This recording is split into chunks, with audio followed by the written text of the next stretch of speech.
Good evening, everyone. I am Mark from On the Wrong Lead, and I'm here with the one and only Steven. You guys probably know him as Evil Bob Dole. He's a hell of a handicapper, and but he's probably best known around our Discord group as being a guy who's extremely talented in creating tickets, using some game theory, using some really smart ticket creation structure, and coming up with some small input, large output type tickets. So Stephen had been talking about having some sort of a handicapping session where we take the information that the On the Wrong Lead team did yesterday, where we're talking about handicapping, talking about how we think the sequence plays out, and really applying, how would I take that information and turn it into some tickets? And that's what we have here for you today. I think oftentimes, and this is one of my personal beef about on-track touts, if you see an Andy Serling of the world as an example, those guys will put up, hey, I like 5 horses, here are their numbers, kind of a thing. And you have no idea how they're actually constructing tickets around those opinions. Are they only using one of those? Are they using their third or fourth choice because they think it's a value proposition? Or are they constructing some sort of a game theory type ticket? You have no idea. So we're going to try to walk through some of this late Belmont sequence and try to enlighten you guys and give you a little bit of feedback for how Steven or myself might approach things. So EBD, have at it. All right, so I do have a little intro I had prepared, but this was changed a little bit over the last 2 days because I wrote this on Wednesday and we've had a few big scratches in this, so I will have to edit it a little bit. But yeah, I did want to talk about how you approach a sequence, right? A sequence can either be a pick 5, a pick 3, or just a double. Every sequence is different, so we're going to just look at the late pick 5 for Belmont because that's where everyone's going to be looking at tomorrow. So when I first start, I look at each race. We should probably say the pick 5 that ends in the Belmont Stakes and not the 9 through 13 pick 5, just so we clarify here. Yes. Well, when I start, I try to predict the likelihood of a scenario. What that scenario is going to be based on my opinion, on my handicapping. Do I see it as a chalk heavy set of races? Are there a bunch of long shots I like? How often will those long shots win? A horse can be 20 to 1 and win 5% of the time.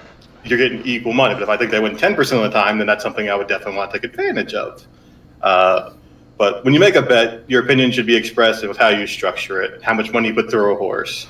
Mark had brought up Andy Serling, and I had a little diatribe on this because it is very interesting to me what happened a couple weeks ago. I just want to read his quote and what was said on air. So if you're an average horse player, you probably saw this clip, but if not, you can find it on YouTube, I'm sure. Andy Serling said, since many of you seem confused, you can't successfully play pick 5s and pick 6 over time having to have a, quote, single.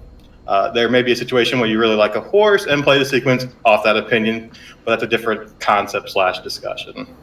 Someone replied, I can't remember who, it just says, singling gives you leverage in a tougher race where you can spread out. If you have a strong opinion in just one race about a horse, no matter what the price is, favorite or not, construct your ticket around that horse. It works out for me. If you don't find a single, they don't play, is what he says. And in response, Andy says, that's fine. It's not, that's fine. And it's always at least partly about finding what works for you. I very much believe that, by the way, because Mark and I approach things very differently, but it works for both of us. So I just wanted to kind of talk about that. Everyone lost their mind at that. And that's the thing. We try and take these things that are gray and make them black and white. Horse racing, until the races or sequence or race is over, it's not black and white, it's gray. You have to handicap and predict what scenarios are going to happen. Is this 3 to 5 shot actually 3 to 5? Is he going to win 60% of the time? He would need to win 65% to actually make money. Yeah, not to cut you off, I was going to say, though, that's something that a lot of people don't understand. You're betting a horse at 5 to 1, you're saying that 1 in 5 times that horse wins the race. If you think that that horse wins the race less than 1 in 5 times, then you are not valuing that horse properly if you're betting it at 5 to 1.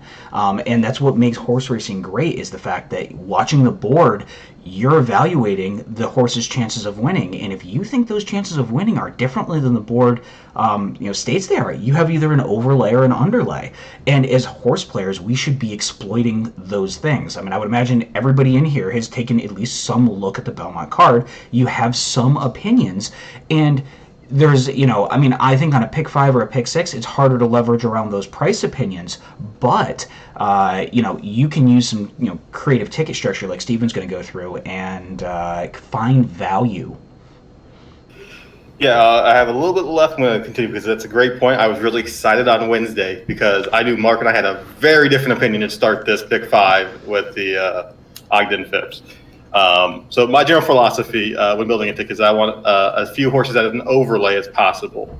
I'd very rarely bet a horse that's 3 to 5 as 2 to 1. I don't want to bet that horse at 3 to 5 either. I want to bet them at 1 to 9 or with 95% of my money, basically. If you're just getting 3 to 5 each time, you're not getting that value. You're getting equal value, which is not bad, but to create your advantage on your opinion, bet them more than the odds they're at. Just a little quick, I just generally have very loose guidelines on how much you should spend on a ticket or sequence. It's just for me and what works for me. I feel if you're spending more than $60 on a pick 5 on one ticket, you don't have an opinion. You're spreading too much.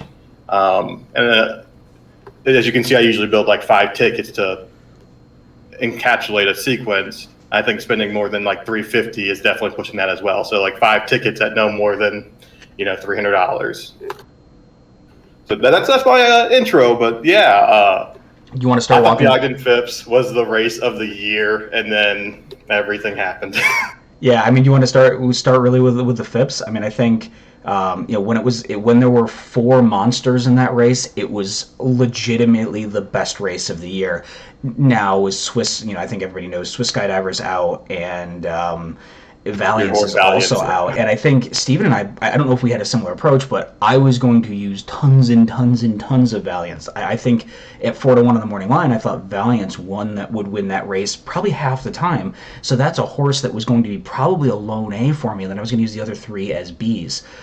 Valiance scratched out, Swiss spiked a fever. I think they both scratched out actually from spiking a fever. And now we're in a 2-horse race where I don't want to say it's a 2-horse race. There are 3 other horses in the race. I think that you have 2 horses that win this 95% of the time in She Dares the Devil and Latruska. And I think all of a sudden She Dares the Devil has a massive pace advantage. Latruska sort of has to stalk, which she's never historically done well. And She Dares the Devil is just playing faster. So I think this becomes, for me at least, one of those spots where when I'm approaching this from a ticket construction standpoint, if I'm playing a pick 5 or a pick 6, I'm probably using the Latruska and She Dares the Devil equally, as Steven has in most of his tickets.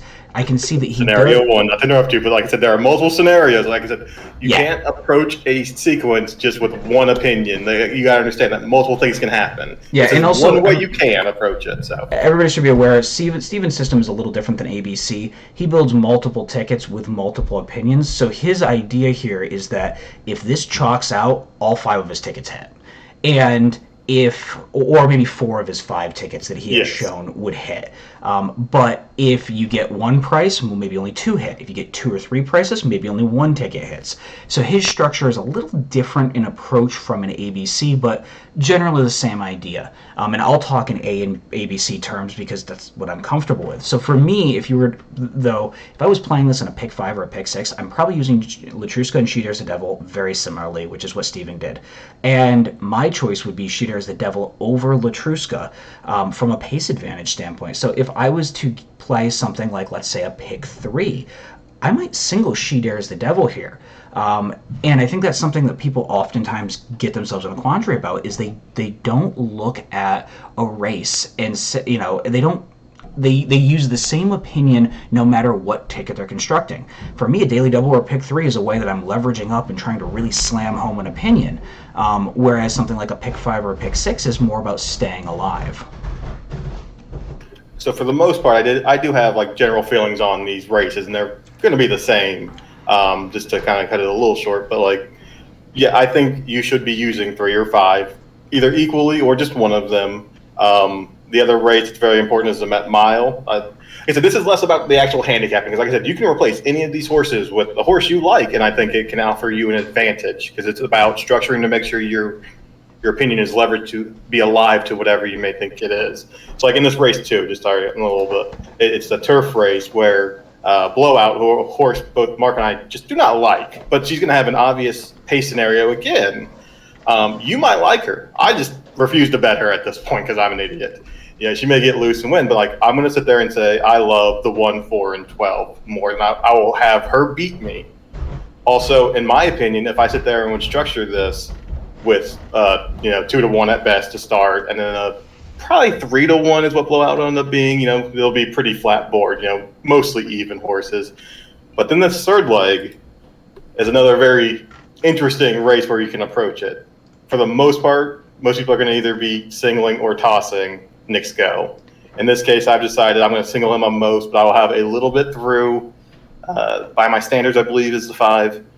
So if you look at this, I'm betting. Sorry, I'm stumbling over who I just said the name. No, you said by my standards, right? And I think I'm going to have a very different approach in this race to how you're approaching it. You're getting extremely aggressive behind Nick's Go. If Nick's Go runs back to his races from the last year, he is by far and away the fastest horse in this field, and there's no arguing that. He tossed a bit of a clunker in the Saudi, and I really think that the Saudi/Dubai bounce is a real thing. So I don't really know how I want to manage this race. I'm debating between making Nick's Go a B or being 4 A's. And I just said something that I'm sure Steven just fell out of his chair. Yes. but this is a race where I have no opinion in. And this is always one of those conflicting things. How do you approach a race that you go, okay, there's this race in the middle of a pick 5 or a pick 6 sequence, and I definitely want to play that sequence. If I was a smart handy player, what I would do is I would have one race like this where I go, I have no opinion. I am not going to play the sequence because I have no opinion in one race. I am not a smart handicapper, though, so I am going to go in and try to figure out and probably force a dumb opinion. If I make Nick's Go a B, I will 100% put him into the winner's circle. If I go 4 A's, I will 100% put him in the winner's circle. So I like your Nick's Go single here. My thought, though, is I can see a situation where Mischievous Alex, Dr. Post, or Silver State all win this race. And I think you're taking the approach which is different than mine. You're taking the approach you're okay with going into this that Nick's Go could bounce or could, run a clunker and one horse, right? I'm not going to take them all because I like to leverage multiple times.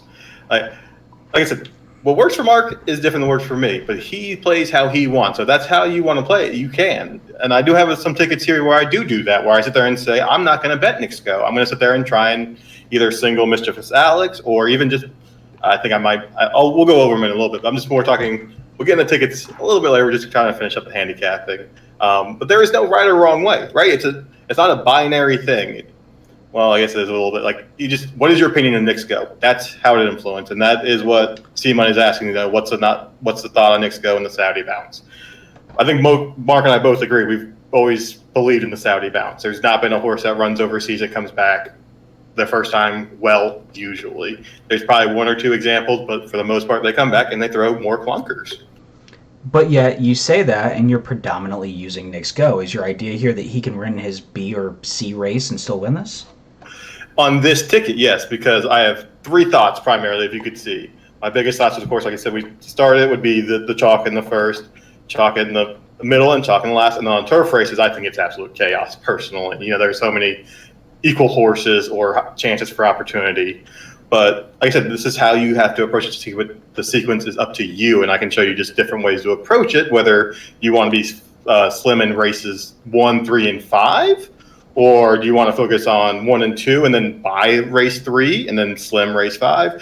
I think most people, like just a general approach of most people tomorrow will be slim, spread, slim, spread, slim.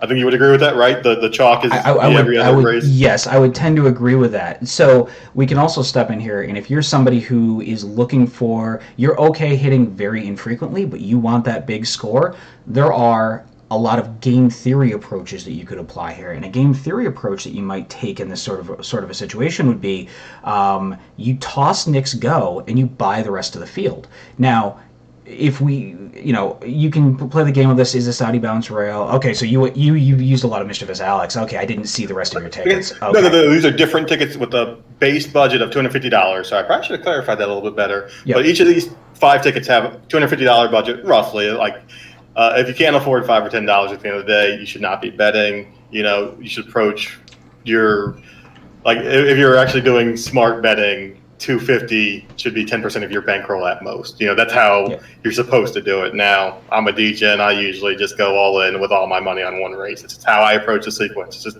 what I prefer. I like having that 2 hours of a sequence. Well, probably 3 hours on a day like Belmont where they stretch them. But it's just a matter of, like, I can bet any of these tickets and feel comfortable because I have an opinion. And this ticket right here, it's still chalk, fade Knicks go, and saying I'm taking the likeliest winners in the Belmont, and also still spreading. If you see, I'm definitely a little more focused saying, I think blowout here. 1 in the 11. I really love the 1, just so you guys know from a handicapping perspective. I can't remember the name, but so there are all different ways you can approach this. And like I said, we'll get into that a little bit more. We're almost done handicapping, but I just want to show you, yes, there are so many different ways you can approach a sequence, and none of them are going to be right or wrong until tomorrow, right? And that's what the game is. We're trying to figure out which is the most likely scenario of these 5 tickets. This ticket has a high value and a low value. So I guess we'll kind of start because everyone knows your opinion on the Belmont. If you haven't, go watch the show on the Wrong Lead. But let's actually go through this first ticket. Like I said, so let's just say the 5 wins. This is the first race. So I would lose one of my tickets. I want to say let's be alive. So let's say one of my favorite horses wins. My 1. Morning line. Let me check. I'm trying to remember. I think it's like 10-1. 8-1. So that would set me up pretty good. I'm betting a horse that's 8-1, basically like they're 7-2. So that would create a lot of value if they were to win. Same with the 4, less value because I think they might be 4-1 or 5-1. But to create that value, I did have to toss a number of horses. I did not use blowout in this sequence. I didn't use a lot of the bombs either. So I'm just saying I think these mid-price horses have the best chance to win. And then your payout. Like, I'm trying to project payouts in my head. So let's just say Knicks go is the single and he does win. Yeah. This would let me be alive to a lot of different scenarios. I would have the chalk on 2, the beginning and the middle. And I might have a price. And technically the middle, leg 3, leg 2, I'd hopefully have a price. And if I'm alive here, I can probably guess because I did press this. This is actually for $2 base bet. The minimum might be $200, right? If you beat blowout or one of these favorites, you're going to get paid a little bit. Each if you beat Knicks go, it's going to be a bigger increase unless it's Mischievous Alex. You kind of predict like what they're going to be in the horizontals. Knicks go might be 3-5 in horizontals. Mischievous Alex 5-2. Who I personally hate, by the way. Just so you guys know, from a handicapping perspective, I'm very much against that horse. I will not use on any of my tickets tomorrow. I'd rather have By My Standards or Dr. Post. But we're talking about scenarios where if you feel this way, I want to show you how you can express that. So I do have other tickets, but all right, sorry. We'll just go with chalk again. Anyone that knows me knows I love chalk. And I do think in the 4th leg, you do have the most likely turf winners of the favorites. So we'll say domestic spending or, no Gouffo, guys. No Gouffo? Come on now. I'm sorry, I know. And then the... and it's Gouffo. Gouffo. I'm sorry, I am not as sophisticated as you guys. But I'm pretty slim in the last leg where I do think it is... Again, if you don't like Hot Rod Charlie or you don't like this equality, you place it whoever you like. But this would... If this ticket were to come in, I would say at minimum it would pay $150. That's absolute minimum. But I would have it 7 times. Now, it's not a great risk reward, but it's better value than just a caveman style. Yeah, put it this way. I will be shocked if this sequence pays less than $800. on a base. I think at a 50 cent you get at least that kind of price, because I think there are some suspect favorites in a couple of different races. It all depends on legs 1, 3, and 5. Those are the key races to me. Like I said, everyone's buying or spreading legs 2 and 4. So it's, do you beat the chalk in any of them? That's literally the only question. Yeah, if you do, you're going to get paid a lot more. In horizontals, I do believe elusive quality, am I saying the right one? I always get confused, will be 3 to 5-ish or even money. Yeah, and I will say, I know Chase, obviously we were talking about, and I don't know how much handicapping as it applies to ticket creation we want to get into, that sort of crossover. Because, I've always kind of believed that it's about 40% handicapping, 60% ticket construction. I think most people, if they were better at making tickets, they were a better gambler, they would be much more successful. But, I know Chase did ask in the Belmont chat, who in the, in the Ogden do we think most benefits from a one-turn mile? And I honestly think that neither one of them necessarily benefit. Neither one of them has shown that they're a specialist at a one-turn mile, which is what they do run at Belmont. Most of the miles have been two-turn miles. So I don't necessarily think it benefits either one of them necessarily. Just to throw that out there. I mean, She Dares the Devil's 5 of 7 at a mile. Mile and a 16th, my bad. She Dares the Devil is 5 of 7 at a mile and a 16th, and Latruska is 4 of 5. Both of them have, both of them have never missed a trifecta at a mile and a 16th. So I don't necessarily think it moves either one of them up, just to answer Chase's question. Yeah, and we're going to, like I said, I'm a little weird, as you guys might know. Just to bounce things around, one thing we haven't touched on is things that I hate a little bit. This word gets used a little too much, is bias. How is a track playing? That is definitely going to very speed favoring track tomorrow in my mind. Any big day is always souped up, especially after a rain. When it rains and then it just dries out, and if it's dry tomorrow, you're going to see some very fast fractions and horses holding on in the front. That's just typically how it works, and that's just how it comes in on big days. I'm a big fan of short prices and speed on big days. That's just, from my years of experience, that's just how I prefer to bet it. Yeah, and I would tend to agree. I think, if you watched Belmont today, Belmont would be, the dirt was definitely very speed favoring. Of course, they did have a massive change. It was listed sloppy to start. I think it was probably more of, or listed sloppy or muddy, one of the two. It was more of good to start, even though Tomlinson's did seem to be working well early.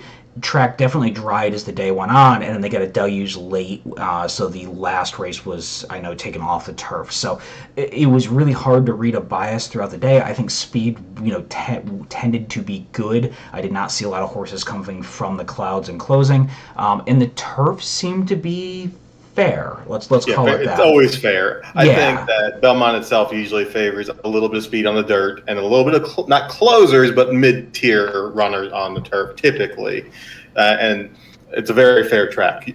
It's also the Naira jockey colony, where you might go 25 and 50 and have a 10-length lead on a horse because, like Mean Mary did again today. Sorry, no hard feelings, anyone.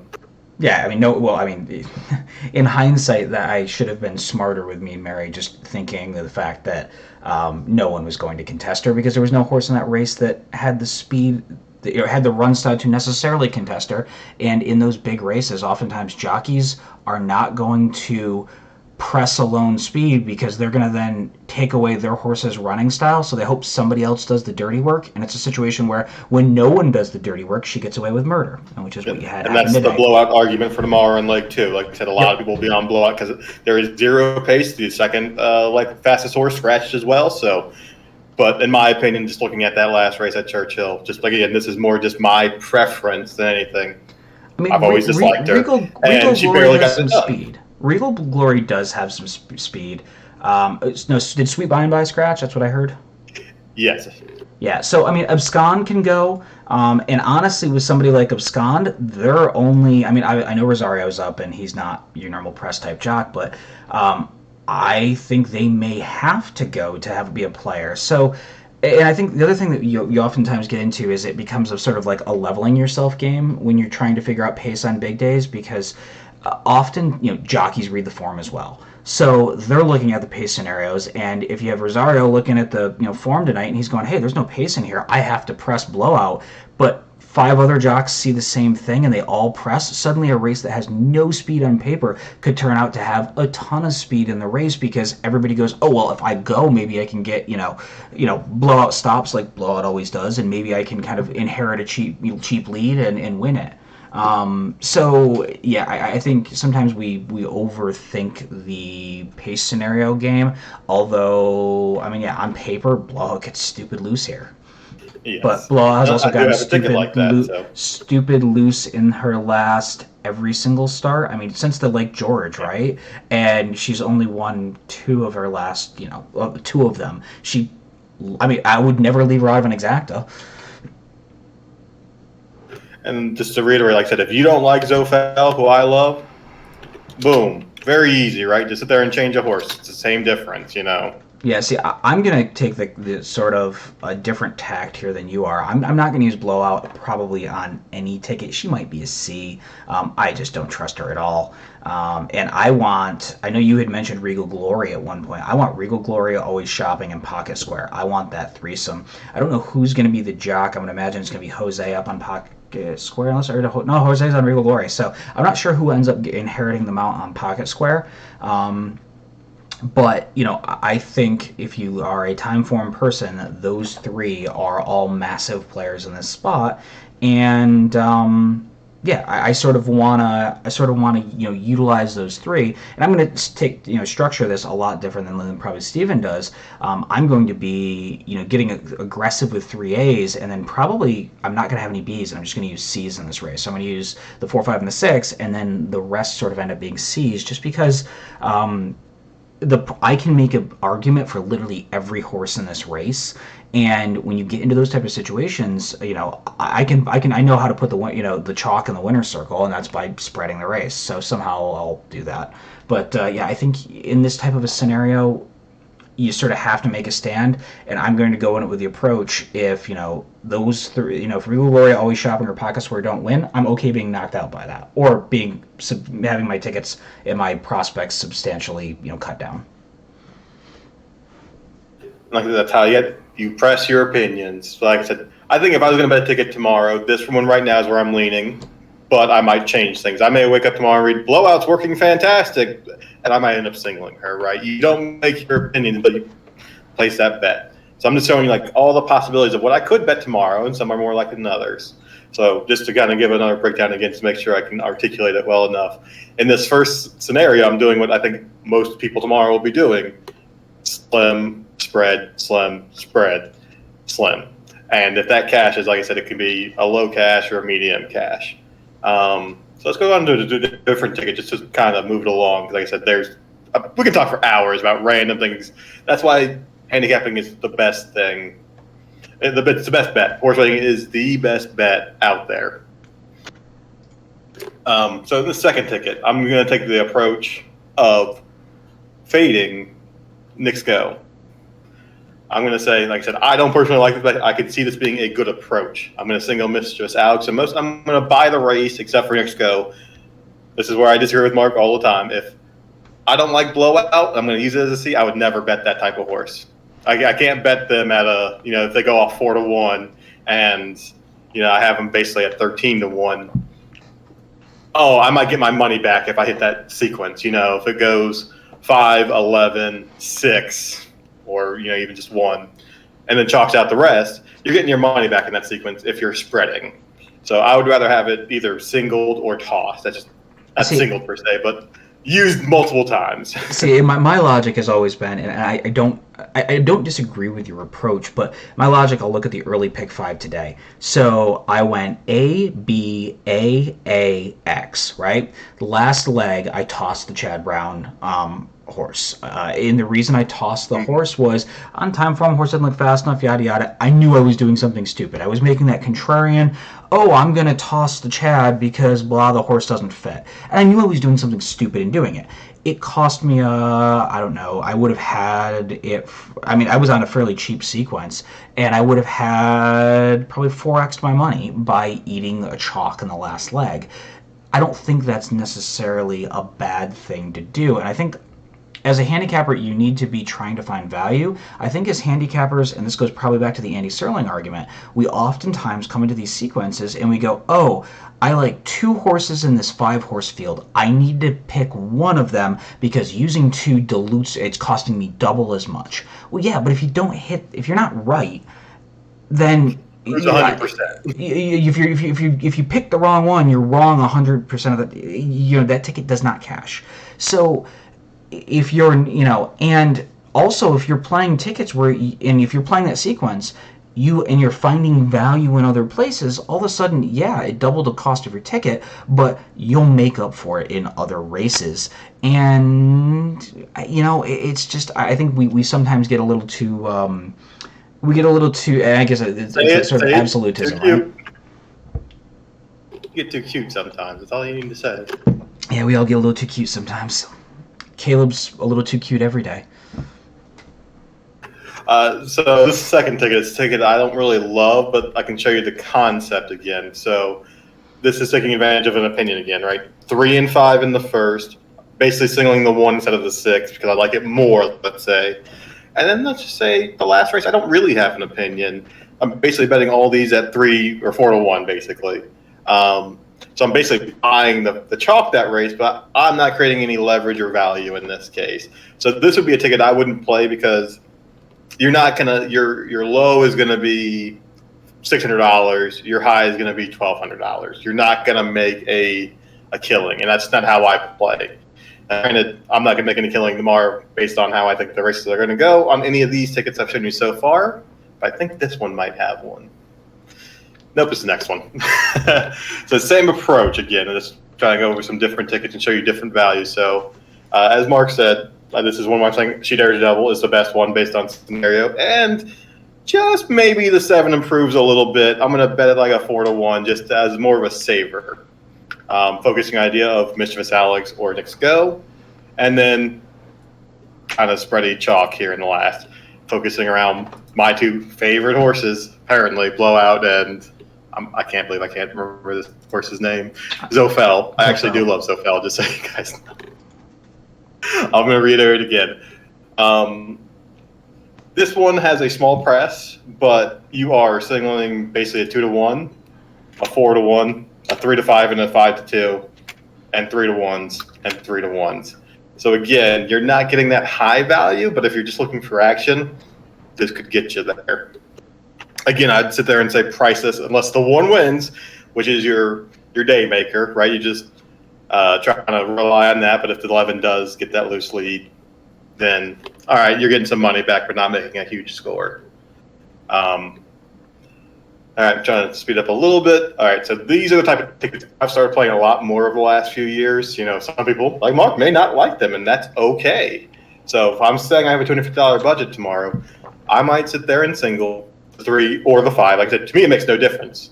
Mark just said he doesn't like. I love doing that because if I get knocked out, I got this bad boy, which I'll bet anyways if I'm live or not. This is a pick 4 with $10 base, where it's 2 by 1 by 2 by 2, and it's just pressing those opinions.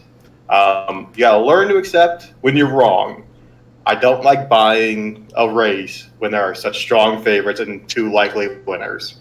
It's just not my style. I'd rather pick 1 and lose, and then back it up with a pick 4. That's just my opinion. That's just how I prefer to play. So this can give you different opportunities to leverage those. So you can see these are all either 20 or 10 times. And this is basically all chalk, but if it pays $80 and you have it 20 times, you just had a pretty good day. Yeah, I mean, you're talking about the pick 5 pays $75, but you have it 20 times. So it's a $1,500 day on a $250 investment. Which, if when you get right down to it, favorites win about 33% of the time. The top 3 choices win something like 90% of the time, low 90s, 92%, something like that. So a ticket like this, and I think on big days, oftentimes people try to create scenarios or try to create prices. Tickets like this are contrarian and very game theory and can be very, very, very profitable. Yeah, this is the most likely ticket I will play tomorrow. Like I said, I might change horses. If I sit there, wake up tomorrow, and I see Mischievous Alex is doing great, there's nothing wrong with doing this. Just changing and sitting there, I'm going to single here. or changing it here. The horses don't matter when you're betting a sequence. It's expressing that opinion that you have of who the likeliest winner is. Yep, exactly. So I did have a small mistake on here, just to clarify.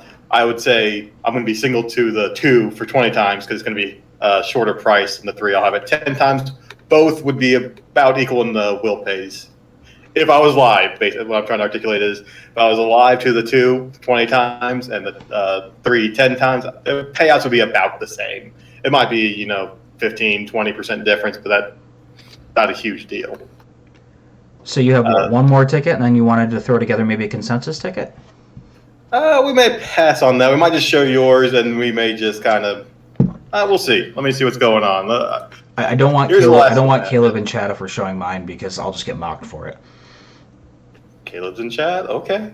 So this is the last one I have. It's kind of the same approach. It's a little less slammy, but it's still the same.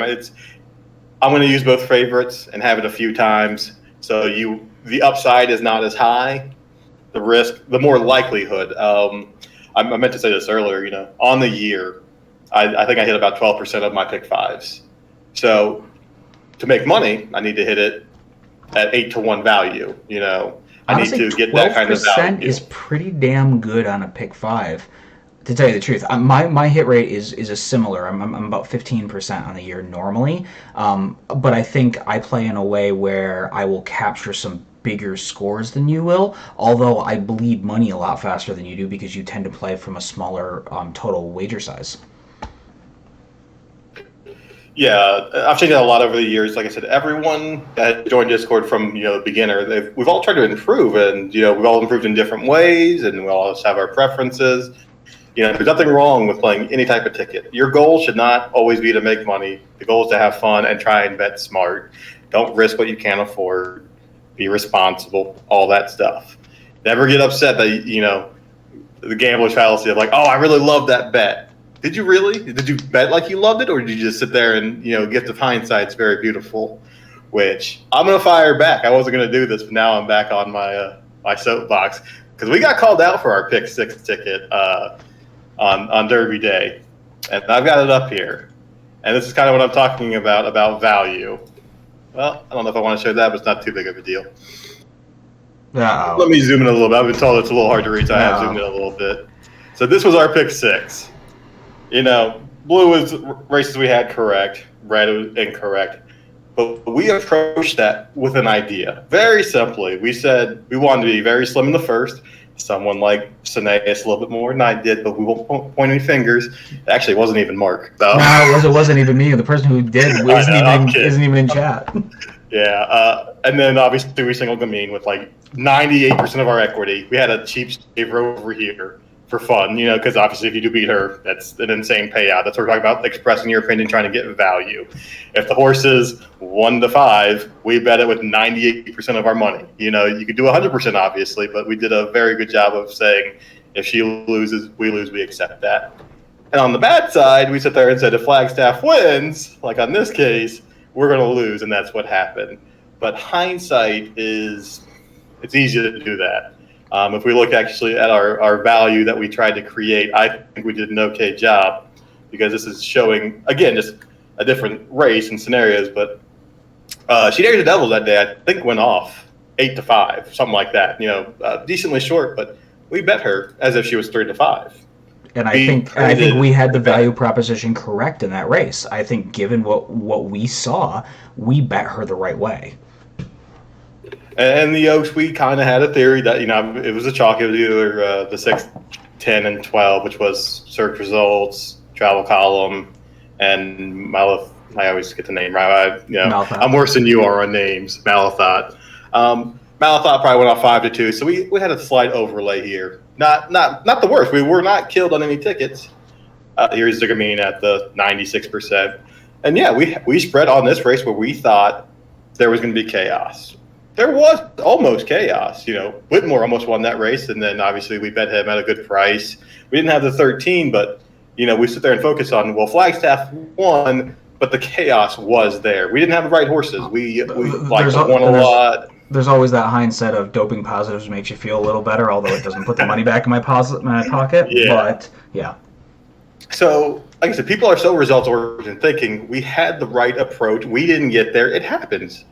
Just like tomorrow, like I said, I can see any one of these tickets. I'm going to go back a little slower to show you guys. Like I said, I was told that you can't really see them. So this is my first ticket where it's very chalky, low upside. But just learn to try and bet your opinion and emphasize. So I'm going to do another one real quick where we're talking about, let's say I have a $100 budget right now. And I feel like a $100 budget may not be enough to get good equity on a pick five. You can bet a caveman pick five for that and you'd be okay. But you can't really emphasize a lot of your opinions unless you're really slim on a ticket like here. This is like a slam ticket. You couldn't press as much, but you would have opportunity to make money. It just wouldn't be as much. So let's sit here and build a pick three real quick. Yeah, that's what I was just going to say. I think if you cap these sequences and you're finding, geez, I have a $100 budget on the day and I really need $150 to get the coverage I need on that pick five, don't try to cut it back to the $100 limit and then find out you're just coin flipping in a race that you don't have a real you're coin flipping between two solid opinions. Cut back the sequence length. Go to a pick three. Yep. Go to a daily double and increase the wagering amount. Slam pick threes, slam daily doubles, they freaking pay phenomenal. So that's what I'm trying to say. Like, if I didn't like 3 of the 5 legs here, I would not bet this. Because I don't have a particularly strong opinion in these legs 2 and 4 and any of these tickets. So if I had enough money, or I just choose to bet a little less on this pick 5, I can sit here and bet a pick 3 because I actually have a very strong opinion on mine of it's either the 3 or the 5. I'm just going to just build a couple to start out some random numbers. And then, like I said, I would take the chalk a couple times. And then here's what I would not do personally. I would choose a horse that's like Mischievous Alex, that's 5-2. And if they win, I will let them beat me. You can't just buy a race every time. Or at least you would have to pay a lot of value for them. Then you're losing your value again. So I would say I just don't trust Mischievous Alex. If he wins, I lose, right? That's just, you have to accept that. So on a slam bet, you just sit there and say, okay, well, I'm going to go like this. The 2 and the 5, Dr. Post, and by my standards of the horses, I would have kind of B's, in this type of sequence. And then I'll do it this way. Sorry, I just want to make sure I'll buy the 3 and 4 as prices. Well, it's very simple again. You sit there and say 3 horses, 4 horses, whatever number you're comfortable with that you want to spread. To me, it would probably be 1, 4. I don't know, probably the 6 if I'm just a chalk eating weasel, which I am. You are. So yeah, so it's just those, yeah.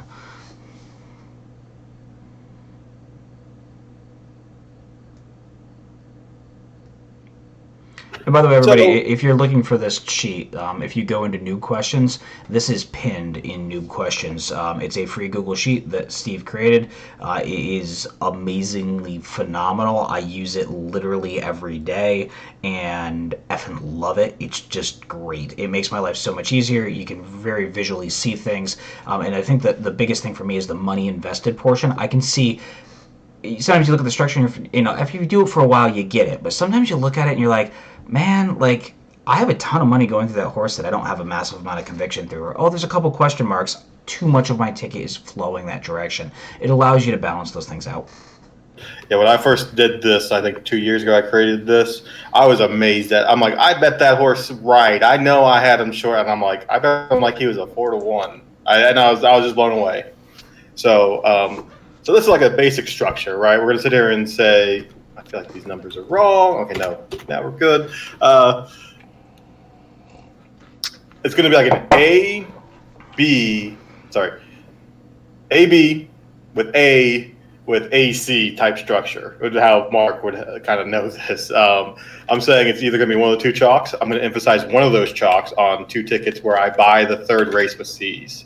This would say my strongest opinion is that the 3 or the 5 win and the 6 wins, but my strongest opinion of the day is that the 5 wins, and I basically buy the race. And I am an idiot. I would obviously use the 1 because don't buy all but 1. You can't afford it. Leave me alone, okay? Oh man, I don't know if I want to say this because I had a we had that incident. What was that? Last week or 2 weeks ago, where you did. Let's not talk about it, okay? Yeah. All but Okay. two, because Yeah. I'm a flipping idiot. So if I did How this much did it cost me? personally, yeah, we won't go into that one. We don't want people to know. I wouldn't do it to try and make a slam. I would do it to just get your money back. Say if I invest $60, I just want to get my money back. So at my guess, I would say 5 times. And since these 3 and 4s and 2 and 5s are going to be prices, you don't need a slam on these to get your value. If you just get it for 4 times for $2, I feel like these numbers are wrong, but I can't do math right now when I'm very nervous. Yeah, it's pulling. It happens sometimes. Give me a second. This is the math behind it, and I just have it shown right now, and this will fix it. Yeah, every once in a while we break the math, and then I make you redo the sheet. Yeah. And then, I have about 5 upgrades the next time you feel like it, so. And if you guys do use it, always feel free to message me if you find something that breaks it, because I built this years ago, and I've not really gone back. It's a very lazy method how I did this, but all that matters is it works. And it works 90% of the time until, Mark breaks it. So now we do have our math correct. So, like I said, my emphasis is saying I think the 5 is going to win. I will have a saver to the 3 with the chalk. So if I do this 10 times, this 40 times, which would just be a $20 bet, and these are just random numbers, sort of. I have my own base method. We can sit here and see. We put $120 into this. We can obviously adjust it a little bit. So, if we needed to, we could do this 35 times to get down, And if we go over here, we'll see how much you spend on each horse. So, and I'm betting the 5 with $96, or basically like they are 2 to 5. So I'm betting the 3 8 to 1, which is just a saver type method. So if it comes in 3, 1, 4, or 6, and 6, hey, I'll get a little bit of money back, maybe make double my money. But my goal is to get this 5 with the 1, 4, or 6 with any of these, and that would sit there and emphasize my best opinion on the day, which is She Dares the Devil, which it probably is, just so you guys know. Since I know I was sitting there showing on a 3, 5, how I approach this is probably She Dares the Devil. Buy most of the race. She's not my best opinion, but my best opinion doesn't fall into the sequence, so. Then it happens sometimes too, right? So if you don't have a pick 4 or pick 5 to do that, that's why you sit there are pick 3s.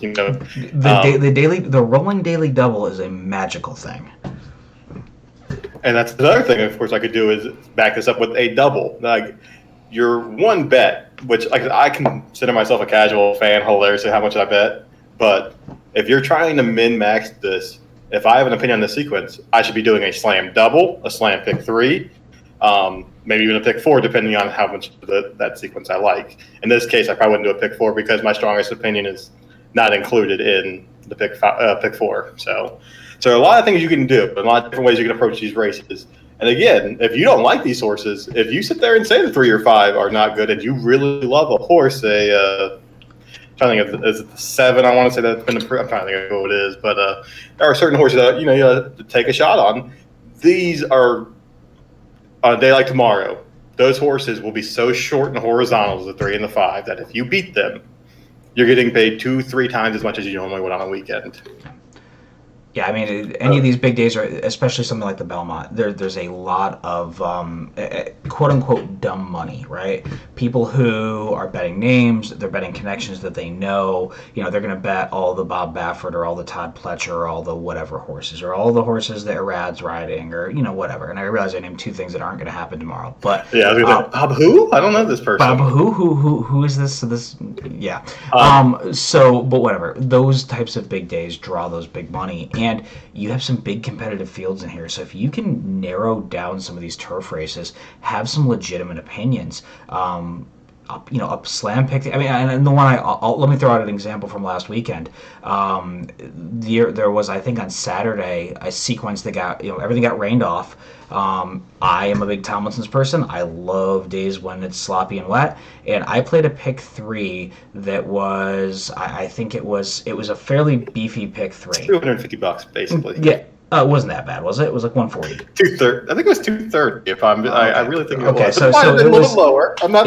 I was a little spread out. It was like 3 by all by 3 or something at a pick 3, and the all leg was a big leg. Anyways, I found a sequence that I thought there was some calamity factor in. I played up, let's say it's a $250 pick 3. It paid back over $3,000. So you can find value in these big days if you approach it and find, geez, I have an opinion in this sequence, and my opinion is contrarian, or even if it's, geez, I like the chalk, but I think a lot of people are going to single the chalk, and I can go 2 or 3 deep, and I like the chalk and these 2 prices. There are ways to construct tickets where you can really leverage that.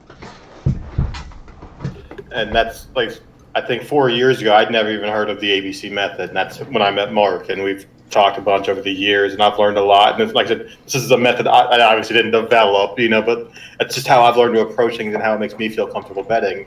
And like I said, I hope that this has shown you guys different ways to approach things. Like I said, handicapping is the work. You got to find the horses you like, and then you build around them. That's the biggest goal. And like I said, having this display, it does help it a lot. And like I said, do you want to run through and do like a I don't want to necessarily call it a consensus ticket, but maybe we throw together a ticket which is something that we both feel we have strong opinions on? Maybe throw a pick 5 together? That sounds good. Like I said, sometimes Mark and I just disagree handicapping wise. Like I said, he loves. Well, I think we also disagree ticket construction wise. You're much more likely to leverage up a chalky play. I've always found it's not what I'm good at. I'm good at finding the contrarian value plays. I'm finding horses that get ignored on the board. That's what I've always been best at. So we approach things a little differently in that regard. But let's take a look at this, the pick 5 race 7 through 11. I think in the first leg we both agree that the 3 and the 5 win this 95% of the time. I'm okay with somebody who's not the 3 or 5 beating me. I would imagine you probably are as well, right? Yes. You're going to buy this tomorrow, though, right? I will have a C ticket that has the other 3 on it. Yeah. Yes. So we can actually try and do that. Let's go ahead and, like I said, I want to kind of show them. Like I'm going to take Mark's opinions. I'm going to build. So it'll be 4, 6, 7 on that contrarian saver ticket. And I think it's probably, with your system, I would more call it a saver ticket. Yes, and that's usually what I try and do. Like, hey, look, this is going to have the value that if it hits, even though they're 5-1 on the board, they're going to be 20-1 in the pick 5. Yeah, so I think in the next leg, I know you like Zofel. I don't hate Zofel, so that's fine. I think Zofel makes some sense. I have some reasons for not loving the horse, but I understand why you like it here. I think my biggest thing against Zofel was that Arad got off. But Arad's not in the race tomorrow, and Gaff's a legitimate jockey, and he's I think perfect on the horse. So he's 2 for 2 on the horse. So he obviously gets the horse. So yeah, I think Zofel is a super interesting horse. So maybe we use somebody like a Zofel and maybe a Regal Glory as our A's. So 1 and 4 is our A's. And then I thought the other 2 I was interested in were Always Shopping the 5 and Pocket Square the 6. I'm okay having less of those 2. Yeah, and you're 1-4. So in this case, because it's a C ticket, you just simply want to have your obvious A's as there. You won't, if it hits with 4, 6, 7, then comes in 5 or 6, or another bomb, then you just got to accept not having it sometimes. Yeah, and so in a couple things that we're assuming here. One thing, if either of the Charlie Appleby horses in here, who are both real horses, I mean they're classy, wins, we're dead, and we're okay with that. We're also okay if Blowout steals on the front end. We're okay being wrong to those 2 things. I know you'd also talked a little about New York Girl, the 12. I think she's interesting, but I think she's just a tier below this, so that's why I didn't use her. An absolute saver. Okay, there's your saver. Cool. It might be like a $7 through that horse. Like when you look at the end of the day, when we go through this, we might see that, So then do you want to hop on to the next race? So we have, I know you like Knicks Go. I think I'm okay letting Knicks Go beat me, honestly. I want to build it how you think you're going to approach this tomorrow. So I'm probably going to have the most of Mischievous Alex, the 1, on my tickets. And then the 2 and the 3 are going to be my other ones. Yep. So maybe, so you're more spread that, probably 1, 2, 3. And then now that's your saver. I honestly would be okay having just single Mischievous Alex. Saver's over here. The saver. Well, I thought the second leg saver. Okay. Cool. So 1-2. Well. See, this is what I'm trying to say. Like, I talked to Shu, a good friend of ours, a while ago. What I try and do sometimes is connect two C's. So, like, if this 12 is a C, and like I said, probably not a likely winner, but could. It's not something. It's a 5% chance. Well, if you get the 12 to win, and you like the 2, and he wins, even though you started with chalk, you're getting paid on this one. So if you connect these two opinions, it might be worth having. And how I work is I'll think about this for a while, and we'll move things around at the end. But yeah, we'll just keep going, and we'll see where we land. And if you're looking at playing this ticket, just be advised, I'm tossing 2 favorites because I'm an idiot. So the chalk eating weasel in the group should tell me I'm a moron right now. No, it's your acceptable approach. Like I said, this is not just one right way to approach this. I think if you bet the 6, you should single, and if not, you can either single the 1 or buy the field. Like, those are all acceptable approaches. There's nothing wrong with not having a firm opinion, because my opinion is going to be different than yours. Cherry Dranks is, he's going to take the cheap speed and inexpensive velocity. But yes, what works for you and what you like. There are going to be days, like I said, I hit 12%, so that's 1 out of every 8 or whatever the math is. I'm okay with that. It's a good enough strike rate, and I get good returns on it. So if you don't like this, put in the 6 in here. But like I said, I would bet the 6 singled rather than, I want the 1 and the 6. I think that's a losing approach long term, personally. That's what I think Andy was trying to say. Maybe, I don't know. I can't speak for someone else. Yeah, and my logic on Mischievous Alex, by the way, is he's 3 for 3 after the barn switch, and a few of us were talking.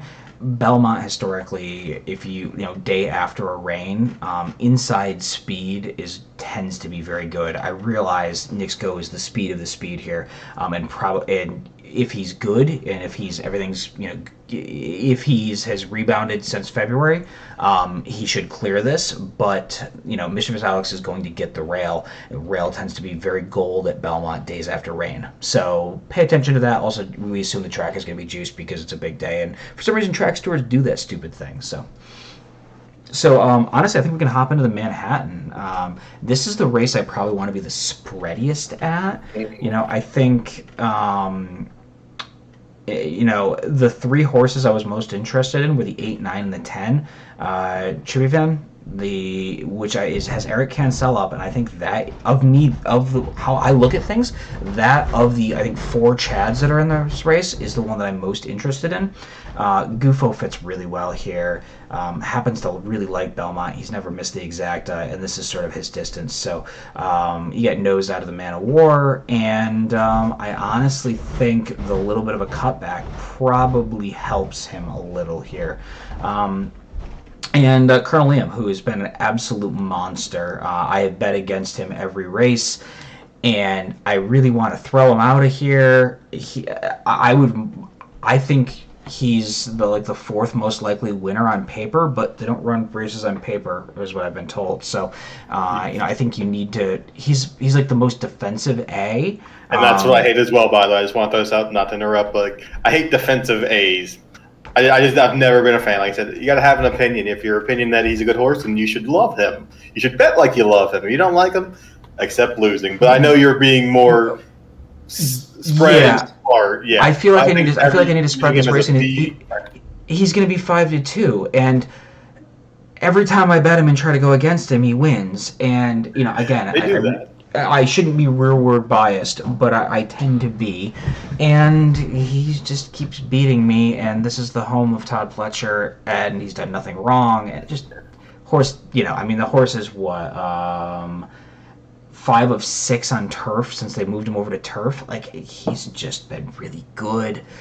At least you have him as an A. I hate defensive B's and C's. Toss a horse. Don't be afraid to lose. Yeah, and I think maybe I am a little afraid to lose to Colonel Lamb here, in all honesty. But, so in my coverage ticket, I also want coverage to the 4, 5, and 6. So Domestic Spending, who will probably be your favorite here, Masterpiece, and Rock Emperor. Those are the other Chads. So what I tend to do with Chad Brown, because on a lot of these turf races, he has, half the field.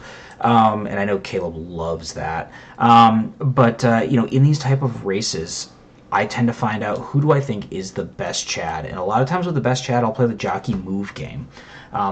There wasn't anything that screamed like a jockey had a preference here. They had all been sort of ridden by different jocks historically. And in that sort of case, I'm going to take the one that I think is the fastest horse. On anything I look at, if you're a BSF person or if you're a Timeform US person, Tribuvan seems to be the faster horse. I also think the horse is going to be a little bit more forwardly placed, and it's going to be a softer turf course tomorrow. I tend to like a little bit more speed types on its softer turf course. Just the reason is a lot of times the softer, deeper turf will put a little sting in a closer's legs, and they won't quite have that kick to get through it. They have to hook up, and they have a hard time hooking up. And also Tribufan won at Chantilly over a soft course, and at Campeon over a good soft course. So it's a horse that I know can handle a little bit of a softer turf course. So that is why I use that horse as an A.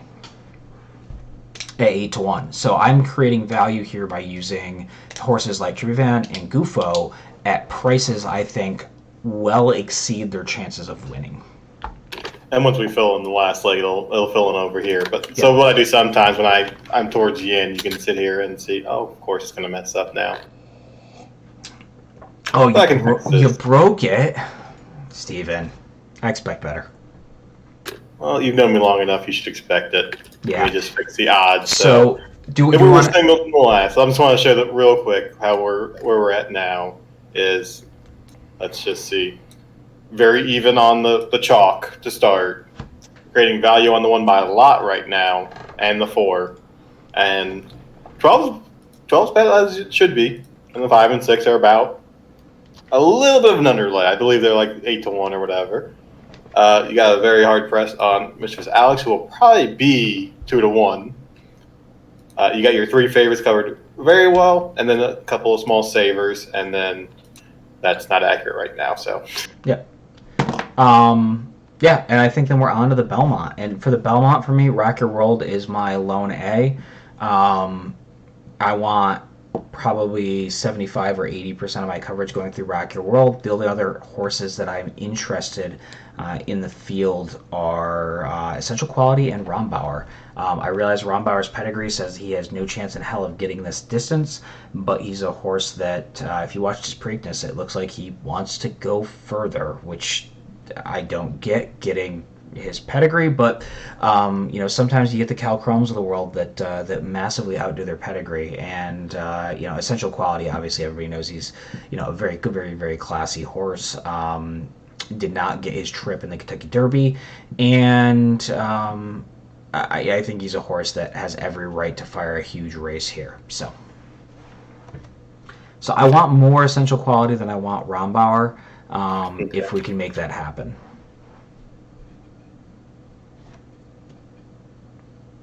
Your numbers can't be right on totals. Maybe. Probably not. Maybe. No, 242. Okay. Like I said, we started broke, and it's just it's yeah, we broke Steven's sheets. I think it's with something else. Yeah, that's okay. Occasionally, I have this problem happen to me as well. But you can see kind of what we structured here. That's kind of my best opinions, my best thoughts on the sequence, and we're talking a $250-ish sort of play where we're trying to leverage those up. I would probably press ticket 1, maybe 2x, just because it gives me a little bit more. I like that ticket 1 quite a lot. Well, I don't even know. I sort of want to press. I would almost want ticket 1 to be the 7 is the only horse in the last leg of it. 5, 2, 10, 20. Oh yeah, the math looks right. Yeah, no, we got it. Yeah, the math is right. Yeah. Yeah, it took me. I was on the calculator, making sure. I'm like, wait a second. Okay. No, that's right. And I would almost sort of want a 2x press on ticket 1. I give you 5. Okay, cool. So there's a $272 play. that I think has a Similar to how I approached it. fairly high chance of success. And if that hits, you're going to get paid. So, and this is where you're creating a huge underlay, by the way, with Rocky. Actually, I don't know what the current odds are. I saw a lot of money on this, which quality. Who you will have as a slight overlay, but if I always call it like the day maker. Your seven's your day maker, along with this one. And if 1 and 7 come in, then you're making a lot of money that day. Yeah, I mean, I think Rock Your World is the one horse that I'm comfortable with him being able to get the distance. I feel like I know him. I feel like I understand his excuses in the Derby, so I can toss the last. And I think I'm getting a value proposition with him at 9-2 if he goes off at that versus what I think his chances of winning. I think he's a 50% win, so I think he's a horse I would bet down to something like 2-1, and I'm getting 9-2. So for me, I'm okay with that leveraged up sort of value opinion there. I'm just looking at the money invested in the horses page to kind of talk about this real quick. Do you think Mr. Alex is your strongest opinion of the sequence? And did we bet that correctly? I do not think Mr. Alex is my strongest opinion in the sequence. I would think that Rock Your World is my strongest opinion in the sequence. So we could always tinker. I'm just saying. We could always tinker here. Yeah. And by the way, this is what ticket construction is. Don't spend the 5 minutes before the race doing this. This is why you do this. Yeah, This is why you walk with your friends and you sit there and analyze it and say, okay, well, yeah. Just so people know, I normally start my handicapping process about 3 days before a race. I'll do normally 3 passes on any card, and then I will do a pass normally the evening before where I kind of lay out my rough ticket structure. Morning of, then I will do a little bit more of a fine-tuned ticket structure. I find personally that if I take multiple passes at a card, I go through it multiple times. I'll find things I missed. I'll find things I was ignoring, pace scenarios that might be wonky, or just horses that I was like, oh, that horse is a 20-1, and I look back and I go, oh, geez, that 20-1 is actually kind of interesting, So and obviously your mood changes, and yeah, I think that works well for me. But yeah, ticket construction, people who cap their race 10 minutes before the race and are making their tickets 5 minutes before the race, your long-term ROI is going to massively suffer from that type of an approach. You're gambling, you're not handicapping. So in this case, I moved around and said, and this is something I think is a very viable approach, is one ticket you focus on the horse you like the most of the two that are equal, right? You create a little bit more leverage to She Dares the Devil or Latriska, right? Interchangeable here. It's all about preference. And then I was able to buy the 3 at the end, so you got covered. So in this case, I know I kind of made my opinion here more than yours. So I'm going to take the horse I like the most in the first, basically A's, B's, and C's in the second. I'm going to have a little bit of coverage through Mr. Alex and Dr. Post, and then the 3 I like the most. Like I tell you, your strongest opinion in a way is almost the 8, 9, and 10, right? This sequence, if 8, 9, and 10 don't win, you're basically going to lose. And that's the approach you may have to take. You do have a little bit more savories on this. Or, like I said, then you would sit there and say, maybe we got to approach it differently. Maybe I don't want to just be alive through the 8, 9, 10. So, like I said, we just spent a few minutes on here. Like I said, there are many different ways to approach this tomorrow. Yeah. Anyone can handicap. It's all about building the ticket the way you want and you are comfortable. It's your money. Don't ever listen to someone else and say, well, you cost me this bet. You're an idiot for betting someone else's opinion.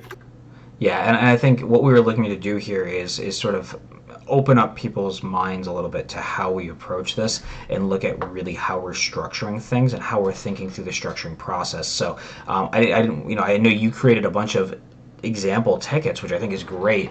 There's a million different ways to approach a big sequence like this and where you want to place your emphasis. And I think oftentimes people sort of handicap it, they get stuck in their initial handicapping, and then they are emphasizing horses much more than they should be just because they're not thinking the process through, Yeah, if Nick's Go comes out and wins tomorrow, you're not going to be shocked, obviously. We know that he is capable. It's just our belief that he won't, or your belief in this case, and that's how you should bet it.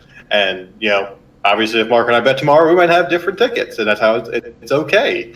You start and why does he like this horse? Why don't they? Why do I like this horse? So if Mark likes the horse, Mark's a very great handicapper. I might start take another look at a horse, but I still may not like it. It's okay. So, yeah, many different approaches. Nothing is right until it goes wrong.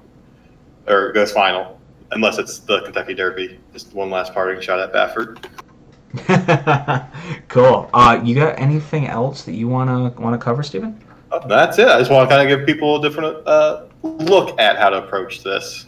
Cool. So hopefully it was useful for y'all guys. Sorry, we do tend to yammer on. If you watch on the wrong lead, you're used to that. So Yeah, you're used to us spending an hour on a 5-horse field, so we're good at that. But no, thanks for tuning in, Stephen. Thank you for taking the time. I know you put a lot of effort into this, and I very much appreciate it. Hopefully, everybody else in chat did appreciate it as well.